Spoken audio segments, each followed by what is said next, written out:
Hello and good morning to one and all. स्वागत है आप सभी का वाईफाई स्टडी स्टूडियोज के इस चैनल पे। Good morning to each one of you whoever has joined us in this session. So आज के सेशन में मैं आपके साथ डिस्कस करने वाली हूँ 100 most important grammar rules. Day 2 day 1 हमने कर लिया था ऑलरेडी अक्टूबर में, राइट। अक्टूबर एंड मंथ में हमने डे 1 किया था जहाँ पे हमने फर्स्ट 25 क्वेश्चंस डिस्कस किए थे। अब आज के सेशन में हम 26 to 50 तक के सारे रूल्स, सभी इंपॉर्टेंट ग्रामर रूल्स आज हम यहाँ पे डिस्कस करने वाले हैं। This is Aanchal Singh and you have joined me on wifi study studios at this time when I, Achal Singh, your Achal ma'am, teaches you 100 most important grammar rules। तो आइए शुरू करते हैं ग्रामर रूल्स की ओर। सबसे पहले आपको मुझे ज्वाइन करना है, जाके अनअकैडमी पे फॉलो करना है bye typing my name ANCHEL SINGH। जी हाँ, बिल्कुल सही, आपको मुझे जाके फॉलो करना है। फॉलो करने से आपको कई सारे स्पेशल क्लासेस मिल जाएंगे। साथ ही अब अगर आप मेरी बैच करने में इंटरेस्टेड हो, जो कि 2 नवंबर से शुरू हुई है, इस बैच को आप ज्वाइन कर सकते हैं by buying a subscription. Subscription कैसे बाय करना है? आपको बैंक एग्जाम सिलेक्ट करना है, आपको प्लान सिलेक्ट करना है। If your plan is of 6000, your fees can become 5400 by using my code which is AN Live। Aanchal ma'am को ढेर सारा प्यार देते हुए आप इस कोड का इस्तेमाल करिए, बिल्कुल करिए, और साथ ही 10% इंस्टेंट डिस्काउंट भी पाइए, राइट। 6000 का 6%, 10% क्या होता है? 600। So your fees becomes 5400। और अगर आप अनअकैडमी पे मेरी फ्री क्लासेस कर रहे हैं, आपने कई सारे कॉइन्स अवेल कर लिए होंगे। अगर आप कॉइन्स अवेल कर चुके हैं तो आप डेफिनेटली जाके अपने कॉइन्स को भी रिडीम करा सकते हैं और इस फीस को और कम करवा सकते हैं। Now then lastly you have to proceed to pay. This is my schedule of the day, right. 6:30 to 7 AM आप मेरे साथ जुड़ते हैं वाईफाई स्टडी स्टूडियोज पे। 10 AM to 11 AM आप हर रोज मेरे साथ जुड़ सकते हैं अनअकैडमी पे, जहाँ पे आप मेरी प्लस की क्लासेस कर सकते हैं। 11:30 to 1:30 PM आप हर रोज मेरी स्पेशल क्लासेस कर सकते हैं अनअकैडमी पे, राइट। 2 PM to 3 PM, और ये बिल्कुल फ्री है, ये भी बिल्कुल फ्री है। साथ ही 2 PM to 3 PM अगर आप बैंक एस्पिरेंट है तो मेरे साथ जुड़ सकते हैं wifi study bank exams channel पे, जो कि बिल्कुल फ्री है। हर रोज 2 से 3 बजे मंडे टू फ्राइडे आप मुझे वहां पे देख सकते हैं और आप एक नए हर टॉपिक को वहां पे इन्हांस कर सकते हैं, प्रॉपरली प्रिपेयर कर सकते हैं। हर थर्सडे और फ्राइडे आप मेरे साथ जुड़ सकते हैं अनअकैडमी और वाईफाई के इस चैनल पे, जो कि है जस्ट इंग्लिश चैनल, जहाँ पे मैं आपकी हैशटैग वोकैब गुरु आपको सिखाती है how to enhance your vocabulary. So 10:30 AM to 11 AM आप हर थर्सडे और फ्राइडे को मेरे साथ वहां भी जुड़ सकते हैं। चलिए तो सेशन की शुरुआत करते हैं। सबसे पहले आज हमने सीखना है, हमने 1 to 20 तक कर लिए थे, यहाँ से आज हम 21 से शुरू करेंगे। तो सबसे पहले हमें आज देखना है कि लेस और फ्यूअर के यूसेजेस क्या हैं। हम लेस कब यूज करते हैं और फ्यूअर का इस्तेमाल कब करते हैं, राइट। लेस का इस्तेमाल हम तब करते हैं जब हमें क्वांटिटी डिनोट करनी हो, किसी चीज की क्वांटिटी बतानी हो, और फ्यूअर का इस्तेमाल तब करते हैं जब हमें नंबर बताना हो। ये हमें पता है that fewer is adjective of number. fewer is adjective of number, right। तो fewer क्योंकि adjective of number है तो हमें क्या डिनोट करना है? less के थ्रू हम quantity डिनोट कर सकते हैं because less is adjective of quantity, and fewer के थ्रू number डिनोट कर सकते हैं because fewer is adjective of number। अब अगर मैं बोलूं no fewer than 50 students, I am using number here, right। So because I am using number here, fewer will be the appropriate adjective but less will not be the appropriate adjective। So I will go with fewer and not less।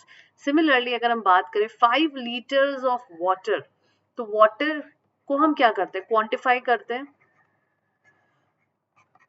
Water is used in form of quantity, right. हम उनको quantity में major कर सकते हैं। तो water के साथ हम नंबर का इस्तेमाल नहीं करेंगे, नंबर वाले एडजेक्टिव का इस्तेमाल नहीं करेंगे। हम क्या यूज करेंगे? हम यूज करेंगे लेस का, राइट। तो ये रहा हमारा रूल नंबर 21, जहां पे हमने आज सीखा use of less and use of fewer. आइए बात करते हैं use of little, a little and the little की। Use of little, a little and the little. Little का मतलब होता है हार्डली एनी, शायद थोड़ा भी नहीं, है ना। There is little hope of his recovery, अगर हम बोले बिल्कुल, रिकवरी एक पॉजिटिव वर्ड है, अगर हम बोले बिल्कुल होप नहीं है तो वो गलत हो जाएगा, इसलिए हमने वहां पे क्या यूज किया है, हमने यूज किया है there is a little hope of his recovery, यानी थोड़ी होप तो बाकी है, क्योंकि हमने रिकवरी वर्ड का इस्तेमाल किया इसीलिए। सिमिलरली अ लिटिल का मतलब होता है सम, कुछ, थोड़ा, है ना, बहुत ज्यादा नहीं लेकिन थोड़ा। अगर मैं बोलूं little knowledge is a dangerous thing, जी नहीं, ये गलत फ्रेज होगा। The correct phrase is a little knowledge is a dangerous thing. Similarly the little का मतलब होता है not much but all there is, ज्यादा नहीं लेकिन जो कुछ भी है वो सब के सब। So little water in the bottle is little water is that is in the bottle may be used for the child. So हम little यानी hardly any, शायद ही थोड़ा भी पानी बचा हुआ है, ये हम नहीं बोलेंगे, हम कहेंगे the little water that is in the bottle may be used for the patient or for the child. So I will use the little, जो कुछ भी है वो सारे के सारे, right? Use of Elder and older, अब हम अगर बात करें पॉजिटिव डिग्री की, positive degree adjective, comparative degree adjective and superlative degree adjective. So what is a positive degree? Positive degree is old. Comparative degree दो हो जाते हैं, क्या क्या, elder, older. Superlative भी दो हो जाएंगे, eldest and oldest. तो जब हम comparative और superlative को यूज कर रहे हैं, जब हम elder and eldest यूज कर रहे हैं, या जब हम older and oldest यूज कर रहे हैं, हम उन्हें किसके साथ लगाएंगे? जब हम elder या eldest यूज करते हैं, हम उन्हें फैमिली के साथ लगाते हैं, यानी जहां पे हमारा ब्लड रिलेशन हो। और ओल्डर ओल्डेस्ट हम कब लगाते हैं? विद एनी पर्सन, प्लेस और थिंग, राइट? अगर मैं बोलूं Rohan is elder than all the boys in the of this area, तो एरिया में जितने भी लड़के हैं वो सारे के सारे लड़के क्या हैं? आपके ब्लड रिलेशन में तो आते नहीं है, तो आप वहां पे एल्डर का इस्तेमाल नहीं करेंगे, आप वहां पे किसका इस्तेमाल करेंगे? ओल्डर का इस्तेमाल करेंगे। Similarly Sabu is my older brother, अगर हम बोले तो साबू मेरा बड़ा भाई है, ओल्डर ब्रदर है, मुझसे बड़ा है, राइट? तो यहाँ पे क्योंकि ब्लड रिलेशन है, आप क्या इस्तेमाल करेंगे? एल्डर का इस्तेमाल करेंगे। Normally than is use in comparative degree, कई बार दैन का यूज हम करते हैं कंपेरेटिव डिग्री में, लेकिन जब हमारे पास वर्ड्स ऐसे हों, superior, inferior, senior, junior, prior, interior, posterior and prefer, तब हम दैन की जगह पे टू का इस्तेमाल करते हैं। याद रखिएगा इन वर्ड्स को, ये बहुत ही इंपॉर्टेंट है और ये बहुत बार एग्जाम में आ भी चुके हैं। Sarah is junior than Neeta is incorrect. Sarah is junior to Neeta is a correct answer. I prefer reading than walking. I prefer reading to walking is more appropriate, is correct. When a comparison is made by using a comparative followed by than, जब हम comparison का इस्तेमाल करते हैं comparative follow करने के लिए, तो हम than का यूज करते हैं हमेशा, बट हम अदर का भी यूज करेंगे जब हम किसी क्लास ऑफ थिंग्स के बारे में बात कर रहे हो, राइट? यानी कि हम पूरी क्लास, पूरी कम्युनिटी के बारे में बात कर रहे हैं और उनमें से किसी एक को हम कंपेयर कर रहे हैं, तब हम किसका इस्तेमाल करेंगे? तब हम अदर का भी इस्तेमाल करेंगे। जैसे अगर मैं बात करूं, he is better then any man, अगर आप देन के बाद एनी का यूज कर रहे हैं तो आपको अदर का यूज करना ही है, बिल्कुल, ठीक है? तो मैन की कैटेगरी में ही इज बेटर हम ये कह रहे हैं, है ना? तो मैन एक क्लास हो गया और ही को हमने उसमें से निकाल के क्या किया? कंपेयर किया। आप उस ही को जानते हैं तभी आप उसको कंपेयर कर रहे हैं, isn't it? So now again अगर मैं बात करूं, London is larger than any other city of England, तो हम किसकी बात कर रहे हैं? हम पूरे के पूरे इंग्लैंड की, पूरे इंग्लैंड की सारी के सारी सिटीज की बात कर रहे हैं। उसमें से हमने एक सिटी को बाहर निकाला, क्या है वो? लंदन, और हम कंपेयर कर रहे हैं, तो कंपेरेटिव डिग्री तो हमने लगा ही लिया, साथ ही कंपेरेटिव के साथ एनी अदर का भी यूज करेंगे। सिमिलरली जिस तरह से हम एनी अदर का यूज करते हैं उसी तरह से हम नो अदर का भी यूज करेंगे। No other hill station is as beautiful as, जैसा कि आपको पता है as के साथ लगे हुए adjectives comparative degree indicate करते हैं, as beautiful as Kashmir. No hill station, no other hill station is as beautiful as Kashmir in India. अगर हम इंडिया में बात करें, इंडिया में हिल स्टेशन की, तो इंडिया के सभी हिल स्टेशन को हम किसके साथ कंपेयर कर रहे हैं? कश्मीर के साथ कंपेयर कर रहे हैं, राइट? तो हमें वहां पे अगर हम आपको सेंटेंस में लिखा होगा तो हो सकता है इस तरह से लिखा हो, no hill station is as beautiful as Kashmir. That will also be correct, right? It will sound correct. But then we have to use other with it. Why? क्योंकि हमें पता नहीं चलेगा कि हम किसी उसी कम्युनिटी के अंदर बाकी दूसरों के साथ उसे कंपेयर कर रहे हैं. So that is why please keep this in mind that whenever there is a comparative degree amongst a class of things, then you have to use other with it. Okay. In some cases, comparison is subtle and must give proper attention. Like the climate of Delhi is better than Mumbai. So what are we talking about? We are talking about climate. We are not talking about Delhi is better than Mumbai. But यहाँ पे इस sentence में ऐसा लग रहा है कि हम दिल्ली के बारे में बात कर रहे हैं, दिल्ली और मुंबई के बारे में बात कर रहे हैं, बट हम यहाँ पे कंपैरिजन किसके बीच कर रहे हैं? क्लाइमेट के बीच कर रहे हैं. So I will write the climate of Delhi is better than the climate of Mumbai. तो इसको और बेटर तरीके से हम कैसे लिख सकते हैं? The climate of Delhi is better than that of Mumbai. It can be written like this. This will be more appropriate, right? Then that of लिखने का मतलब है कि हम पहले वाले ऑब्जेक्ट को, पहले वाले चीज के साथ हम क्या कर रहे हैं? कंपेयर कर रहे हैं. As we are using that as a substitute of climate. Okay, that means the climate. If the traits are plural, अगर traits plural हैं, अगर आपको लगता है traits plural हैं, जैसे हमने यहाँ products की बात की, तब आप वहां पे that का यूज नहीं करेंगे, आप यूज करेंगे those of. The products of Reliance are better than those of Suzuki. Traits या products, यानी कि हम products की बात कर रहे हैं जो कि plural है. The scenery of Kashmir is better than Shimla. No, the scenery of Kashmir is better than that of Shimla will be more appropriate, will be more correct.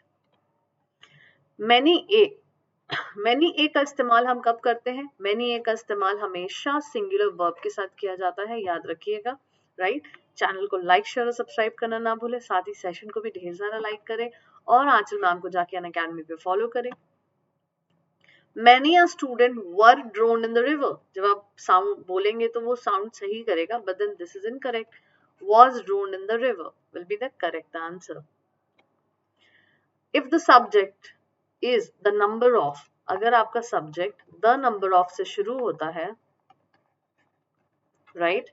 The singular verb is used. तब हम किसका use करते हैं? हम singular verb का use करते हैं. And when the expression is used, and when the expression a plus number of is used, अगर expression a plus number of use किया जाता है, तब उस केस में ये किस तरह बिहेव करते हैं?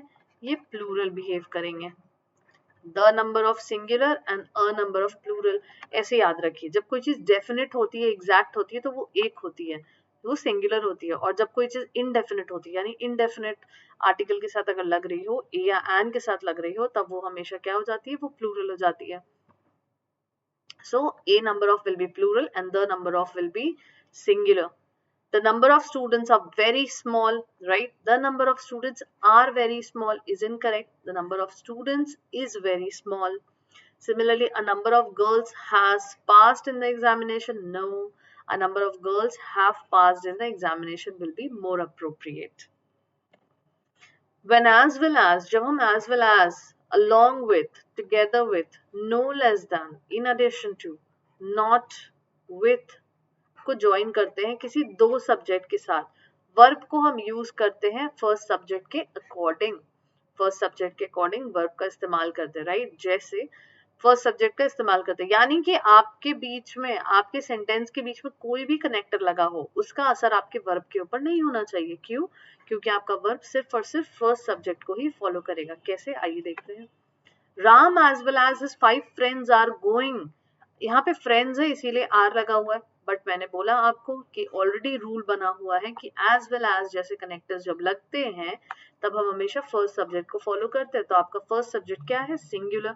So you will go with is. Basically हम बताना क्या चाह रहे हैं कि राम इज गोइंग. आप किसके साथ जा रहे हैं वो एक एक्स्ट्रा इन्फॉर्मेशन हम उसमें ऐड ऑन कर रहे हैं, right. Similarly the teacher along with the students was going, तो टीचर जो है स्टूडेंट्स के साथ क्या कर रही हैं, जा रही हैं, so this is more appropriate. Since a personal pronoun works in a place of a noun, personal pronoun works in place of a noun, noun की जगह पे काम करता है personal pronoun, उसके नंबर, उसके जेंडर, उसके पर्सन सभी pronoun के अकॉर्डिंग होने चाहिए। कैसे? Ram has lost his books. No. What will be there? Ram has lost their books लिखा हो तो वो गलत है। राम क्योंकि थर्ड पर्सन है तो थर्ड पर्सन पोजेसिव नाउन ही लगेगा। She loves his husband. No, she loves her husband. उसके हस्बैंड, उसका पोजेशन जुड़ा हुआ है। she की जगह पे हम हर का यूज कर रहे हैं, सो हम वहां पे पर्सनल प्रोनाउन पोजेसिव केस का लेंगे, राइट। जब दो या दो से ज्यादा सिंगुलर नाउन्स को जोड़ा जाता है एंड के साथ, ये आप सभी को पता होगा, तो प्रोनाउन हमेशा प्लूरल होते हैं, जिस तरह से वर्ब हमेशा प्लूरल होते हैं, ठीक है। मोहन एंड सोहन एंड के साथ जोड़ा गया, दो सब्जेक्ट्स एंड के साथ जोड़े जा रहे हैं। हैव लॉस्ट, वर्ब मेरा plural, verb plural. Similarly pronoun also what? Pronoun is also plural here. Next, when two or more singular nouns joined by an, लेकिन यही दो या दो से ज्यादा singular nouns and के साथ जोड़े जाए और each and every के साथ वो proceed करे, each and every के साथ आगे बढ़े, तो pronoun क्या हो जाते हैं? Singular हो जाते हैं। कैसे? Each man and each boy, singular singular, each लगे हुए हैं दोनों में, and भी लगे हुए हैं। In the party has plural verb या singular verb? Singular verb। and साथ ही pronoun भी क्या लग रहे हैं? Singular लग रहे हैं। Every student and every teacher took his or her seat. Each of Ram and Shyam has done his work. तो हमेशा singular ही लगेंगे, right? जब दो या दो से ज्यादा singular noun होते हैं और एक plural भी होते हैं उनके साथ लगे हुए और connectors लगे हों either or, neither nor, और etc., तब हम हमेशा क्या करते हैं? The singular noun पहले हमेशा किसको पोजीशन देते हैं? फर्स्ट पोजीशन किसको मिलनी चाहिए? फर्स्ट पोजीशन मिलनी चाहिए सिंगुलर वाले को, राइट। सेकंड पोजीशन मिलनी चाहिए, सेकंड पोजीशन किसे मिलनी चाहिए? सेकंड पोजीशन मिलनी चाहिए प्लूरल वाले को। और उसके बाद उसके आने वाले सभी प्रोनाउन और सभी वर्ब भी क्या हो जाते हैं? प्रोनाउन एंड वर्ब सभी क्या हो जाते हैं? प्लूरल। सभी क्या हो जाते हैं? प्लूरल इन नंबर, ओके। नेक्स्ट, जब दो या दो से ज्यादा सिंगुलर नाउन्स को हम जोड़ते हैं आइदर और नाइदर नॉर से, दो या दो से ज्यादा सिंगुलर नाउन्स को याद रखिएगा, प्रोनाउन है सिंगुलर। राम और मोहन, राम श्याम, सीता कमला, आइदर और नाइदर नॉर लगे हुए हैं। आने वाले वर्ब, आने वाले प्रोनाउन सभी क्या हो जाते हैं? Singular, right. सभी क्या हो जाएंगे इस केस में? सिंगुलर हो जाएंगे। Either or neither are always used in relation to two things. Either और neither हमेशा दो चीजों के रिलेशन में यूज होते हैं, दो व्यक्तियों के रिलेशन में यूज होते हैं। लेकिन जब हम दो से ज्यादा की बात करें तब हम क्या यूज करना है? हमें any का यूज करना है, हमें none का यूज करना है, right. Either of the two girls can pay for it. Either of the two girls can pay for it. दो लोगों के लिए क्या लगाया हमने? either लगाया। neither of the two brothers has been selected. यहाँ पे भी दो brothers है तो हमने क्या लगाया? neither लगाया। but अगर हम बोले any one of the employees, how many employees are we talking about? more than two definitely, तो वहां पे हम any का यूज करेंगे। none of the students, दो से ज्यादा की बात हो रही है तो हम यहाँ पे क्या यूज करेंगे? हम none का इस्तेमाल करेंगे, right? So this way you have to understand the rules of all the grammar rules which comes in your exam, and you have to understand where to use singular, where to use plural, ठीक है। ये definitely अभी अगर आपको difficult लग भी रहा होगा, आपको पता जरूर होगा अगर आप प्रैक्टिस कर रहे हैं पहले से, और अगर ये डिफिकल्ट लग भी रहा है तो प्रैक्टिस करते करते आपके लिए ये इजी हो जाएगा। But you need to practise a lot for these questions, okay, for these rules. Channel को लाइक शेयर सब्सक्राइब करना ना भूलें, साथ ही आंचल मैम को अनअकैडमी पे फॉलो करें और ढेर सारे कॉइन्स इकट्ठा करें ताकि आपके सब्सक्रिप्शन में आपको मिल सके रिडीम पॉइंट्स, जिससे आपकी फीस हो सके थोड़ी कम, राइट। साथ ही अगर आप सब्सक्रिप्शन बाय करना चाहते हैं आप मेरे कोड का इस्तेमाल कर सकते हैं विच इज AN live। आगे बढ़ते हैं नेक्स्ट रूल की ओर। when in a sentence, जब भी एक सेंटेंस में वन का इस्तेमाल किया जाता है तो उसको एज अ सब्जेक्ट किया जाता है, right, is used as the subject. All the pronouns in the sentence के सारे pronouns must be changed into one, ones and not his, her और हिम। हिज, हर और हिम अगर हम लगाते तो वो गलत हो जाता है। One should keep his promise is incorrect, we can use one's promise. Similarly, one should do one's duty is correct, not his duty. One must finish one's task in time is correct. हम oneself भी लगा सकते हैं, one must not bind oneself into a terrible situation.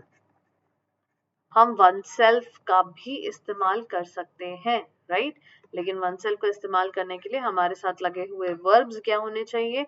Transitive verb. Transitive verb कौन से verb होते हैं? वो वर्ब जो ऑब्जेक्ट के साथ लगते हैं, तभी हम इनका इस्तेमाल कर सकते हैं। आई होप बच्चों आप सभी को क्लियर हो रहा होगा।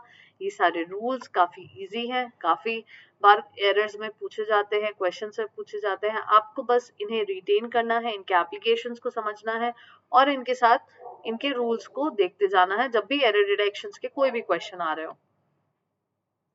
अच्छा, next question, next rule says when any pronoun functions as the complement of the verb to be, it is always in the nominative case, यानी सब्जेक्टिव केस।